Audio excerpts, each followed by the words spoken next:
It is the end of the season. You know what that means? It is time for some grand finals, and we're going to talk about it right now on this episode of Overcast.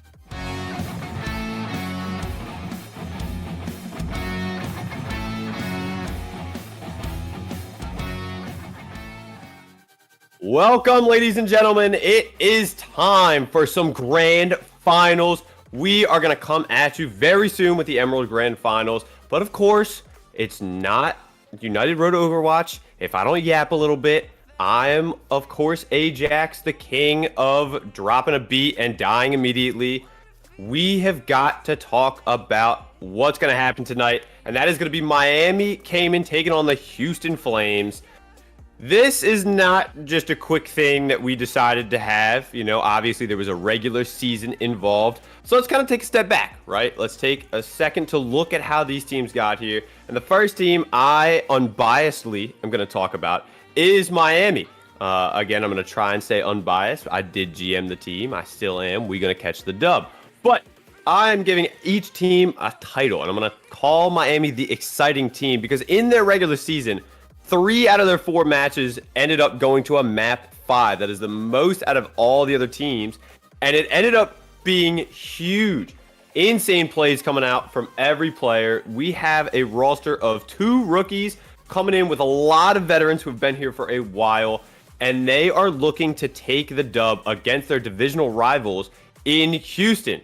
Now, Houston, I have named the Juggernauts, because they went undefeated in the regular season. They did not suffer a single loss, but they were known to drop a map or 2. That's why they're not God, they're Juggernauts. They are very hard to beat, but we've seen a couple teams take a map. Does not matter though, because their mostly rookie roster has been dominant this season. They have had some great leadership in some veteran players that we'll talk about in a little bit, but some big faces, some new faces coming out and kind of holding up this franchise this season. Now, with these 2 teams, I don't think I could yap enough about them. So I brought in a little help. I have scoured the internet for perfect individuals. These people are experts. They know the ins and outs of every minute detail. And then they wouldn't answer my calls, so instead I got these 2. I am joined tonight by Bowser and Saucepan. And boys, we've got an Emerald Grand Finals to talk about. Bowser, I want to start with you, because you, of course, are the expert of throwing. Who is your favorite in this matchup? I think Houston's going to be obviously the clear favorite. I think Miami will stand a chance against them, but in the end, I think Houston will prevail. Bad opinion, but respectable. Saucepan, a similar thought, different thought. What are we thinking? As much as I do have to agree a little bit, I think Houston is the more favorite of the team. I want it to be Miami so bad. I feel it. I feel it in my bones. I think they got the capabilities to do it. I think it'll put on an exciting game for sure. I, of course, obviously want Miami to win a little bit, you know, again, unbiased. But when you're looking at these 2 teams, guys, I want to know their rosters are stacked. Both teams have insane rosters. I want to know who are some of these players you're looking out for? Who are some of these names that you're going to be expecting to make the big plays, put the big boy pants on, and step up in these different scenarios? I think the clear favorite to kind of pop off and make plays is going to be Insanity, especially on his signature Widow, just getting picks left and right, hitting headshots. I expect him to make some crazy plays and really look forward to watching him play. I gotta speak for my man Buns here. There's just running that dominant Junkrat map, but even flexing on that Ryan occasionally. You know, it has just been a very very potent player to see across many series and to play against. The Ryan swap has been one of my favorites to watch. I'm gonna be so for real. It is always funny, kind of having this dedicated lineup and then just seeing the random swap that comes in, and you just say, "Oh, sick! Buns is running it down on Ryan right now." But both of you guys have played against both of these teams, right? You know, for Pitt earlier in the season, You guys didn't get the chance to go against Houston with your finalized roster that you guys have been playing with recently, but against Miami, that was, I think, the second match of the season in which Pitt ended up taking it. What do you think are some of the weaknesses coming out of both of these teams? Where do you kind of see the chink in the armor, so to speak? Houston's very good top to bottom, but I think having such a strong DPS lineup can maybe make your tank gameplay a little bit weaker. Supports are kind of focusing on those really strong DPSs, especially with like Marked on the Pharah. So maybe looking to pressure that tank out more against Houston could be really valuable. And then on the side of Miami, I think their supports can be kind of their bugaboo of a role on their team. So for Houston, pressuring their supports, I think is going to be crucial.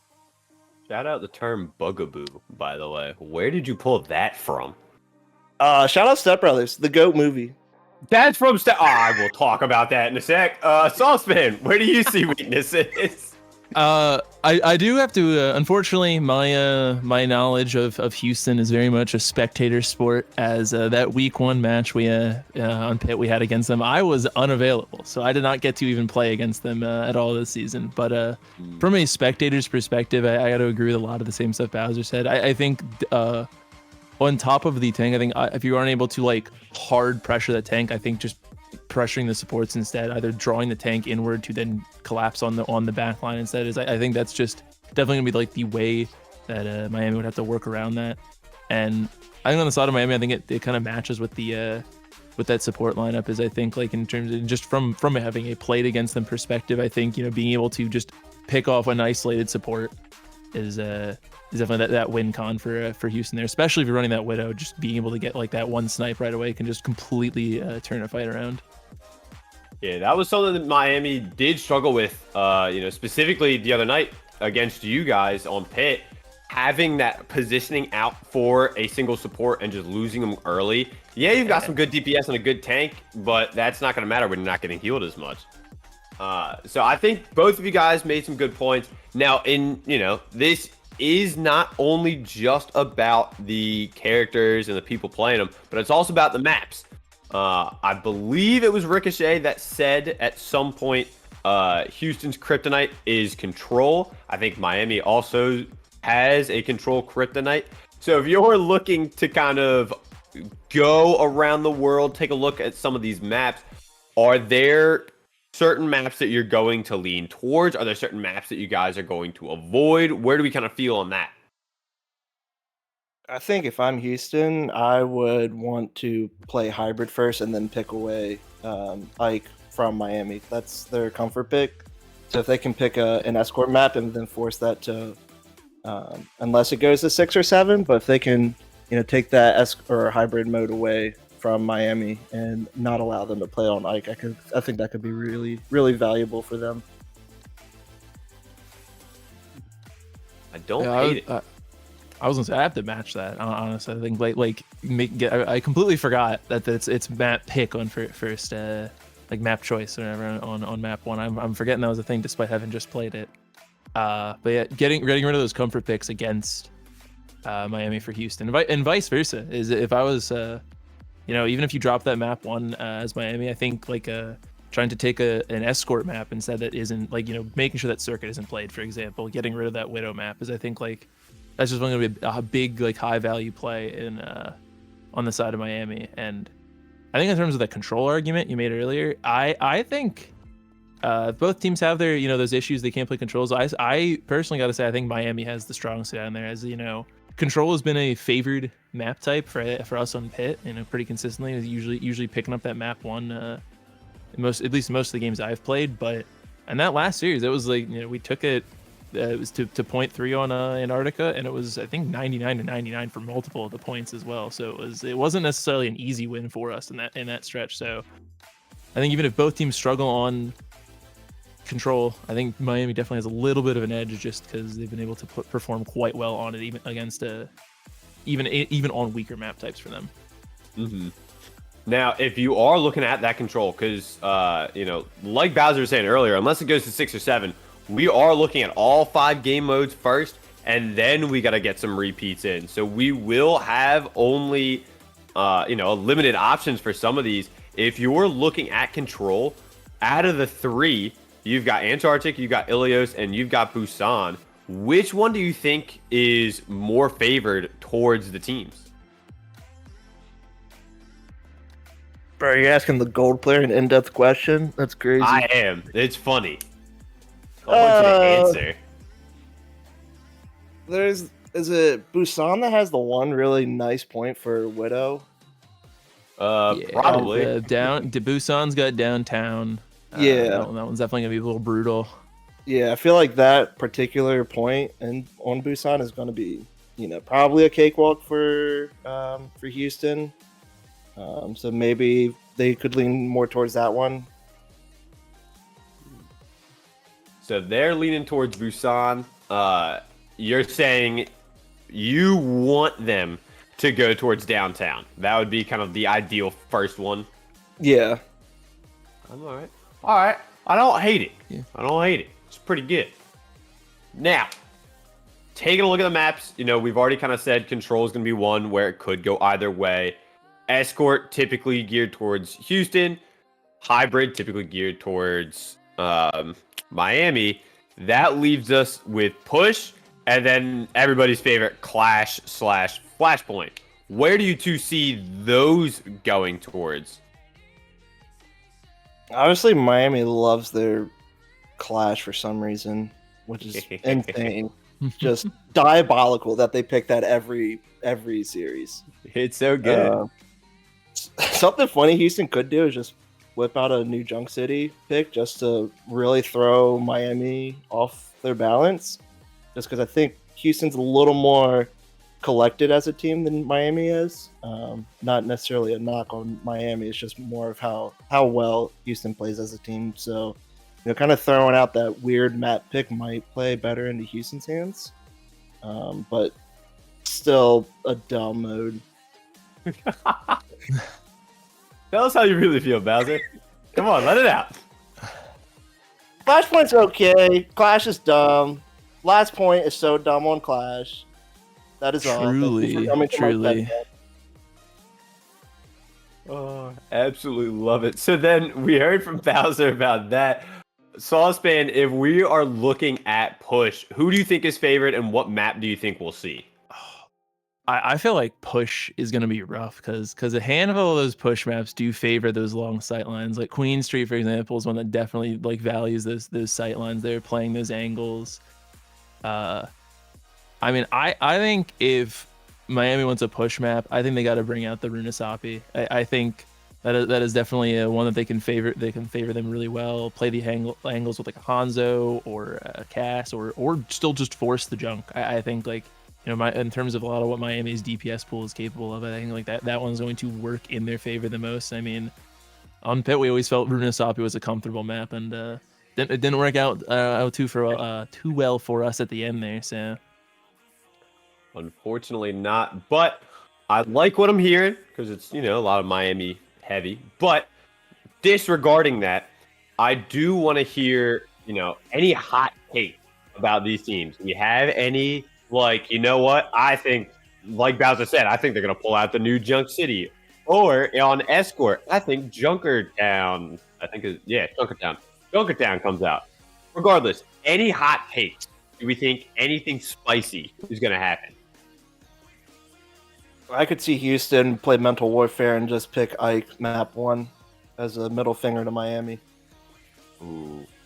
That would be interesting. That would be an interesting one to see happen. That'd be funny as shit. That'd be so funny. I think adding to the Mental Warfare is expecting Houston coming out, expecting the Miami to be countering, looking for that Widow, playing around that Widow the whole time, and instead they just pick Pharah maps the entire time. Because we've seen Mark just dominate on that Pharah in games. Not Insanity is always he's got that vocal credit being given to him, but Mark is very clearly pulling his own way, and I've played with him a couple times. Ran some comp games with him, and I see it. That Pharah is definitely a menace to look out for. That is true. Neither one of those are slouches on the DPS role. So we might have to see how it goes, but we're going to see the future right now. We're going to make some predictions.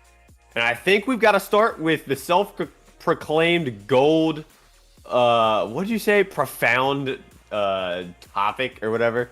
Profound, I'm having a stroke. Profound opinionated human being, Bowser.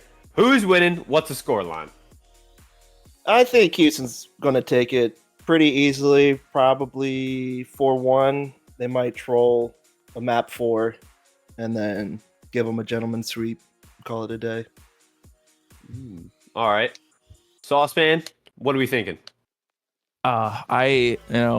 Houston might be favored, but I have to go Miami here. I really think they have a chance, but I don't think it's going to be the easiest one. I think I'm gonna say 4-2. I don't think it's going to get drug out to a map 7. I think they can make it convincingly. If they can get 3, even if it's 3-1 or whatever at that time, I think they're going to be able to convincingly. If they can get 3 maps, I think they're going to be able to clean up that 4th one. All right. Well, I kind of like the morale. The morale boost is going to be big, I think. I think honestly, the morale is going to swing for either team. Once you start racking up kind of that 3rd map, I think it's going to be so hard to climb out for the other team. But I agree. I am going to go Miami. I'm going to say 4-2. I think it will be a little bit closer, and I'm kind of hoping for a good finals. So I'm on that same page. I got to root for my Miami boys. But I also think that this is a series we will see how these teams can adjust mid-map. We know both teams are very well at doing those. But we also know that both teams have some pretty solid players on those rosters. And some of those players might have even won some awards. So let's swing over and see who are your Season 6 Emerald All-Stars. And I think we might get to see that right here. Your first team is going to consist of Bonaparte, OG Buns, I'm Insanity, Squirms, and Piper. Honestly, huge players coming out. These are some names that I think we all expected. Anybody stand out? Anybody guys want to talk about through here? Shout out Bonaparte. He's the GOAT. Truly a GOAT. One of the backbones of Pitt. Scary member of Pitt. I'm not going to lie. Am I scary? Surely I'm one of the scary members of Pitt. We're going to move on from that stupid question, but Bonaparte, huge member of that Pitt team. Taking a look, another member of that Pitt team, Saucepan. Coming in an Emerald Tomb, we got Storm, Parasite, Saucepan, Soup and Biscuit. I'm not going to lie, I'll put this fully out there. I voted for Saucepan. We'll be thanks. Honest. Oh, yeah, sorry. I think this Emerald Team 2, insane. Huge amounts of talents. Emerald Team 1, yeah, it makes sense. But this, I mean, you got Storm, who's a great tank. Parasite's been around forever. Saucepan's been killing it for Pitt. And then, of course, some classic Soup and Biscuit. Great food combination, but also great supports coming at you. You're telling me Soup and Biscuit? Team two's got a kitchen starting here. What a weird kitchen to have. They're cooking. Just a little bit. Unfortunately, Team 2 is not cooking with the MVP, though, because that will have to go to Miami's very own OG Buns. The Junkrat terrorist strikes fear in the hearts of many. Bowser, any words for Buns out there? I know you're a big fan. Put him on a watch list. He's got to be a terrorist. The way he plays Junkrat. Love that guy. I voted for him. I wish I could have. Well, that's true. You couldn't have. Truly tragic. But Buns, shout out, gets the MVP. But now we have to see where it all comes down to. We're going to give a quick shout out to Andrew, who's been helping out behind the scenes. And Andrew, I think it's time for something special, buddy. What do you got for me? Oh, yes, of course. You know, you can't have a podcast without the famous podcast wheel. We got the wheel that says who actually wins Emerald. These guys don't know nothing about who wins Emerald. The wheel knows who wins Emerald. Clearly. It's all knowing. It's all loving. And it will decide who takes it home. Here we go. It's spinning. Who gets it? Ooh, it looks like it's gonna be the Houston Flames. The ball knowledge. All knowledge Guys, and guys shade had from an the wheel. undefeated team, though. Had an undefeated regular season. All 7 games they took the dub on. So, congratulations, Houston Flames. The wheel's chosen. Clearly, that is the chosen correct choice for who's gonna win it all. That's all for me. Yeah. You know, shout out the wheel. I guess it knows a thing or two, but we will see if the wheel gets it wrong. We are about to roll into Miami versus Houston. I think that is going to be it for us. Boys, any final words before we swing over into this grand finals? Go Houston. I picked them to win. Don't make me look like a non-ball knower. I'm sticking with my Miami. You know, I gotta pull out that the Timothy Chalamet upset. You know, they brought him on to the college football booth or whatever. He had the one odd man out pick. They took that dub. I'm trying to channel that same energy. Feel. Yo, What do they call him? Lisan Al Gaib. Yeah, all right. And so, Bowser endorses Houston. Saucepan endorses Timothy Chalamet. I am endorsing, I don't even know at this point, but we're going to send it over to the casters in a little bit. Everybody stick around because the Miami versus Houston Grand Finals is coming at you.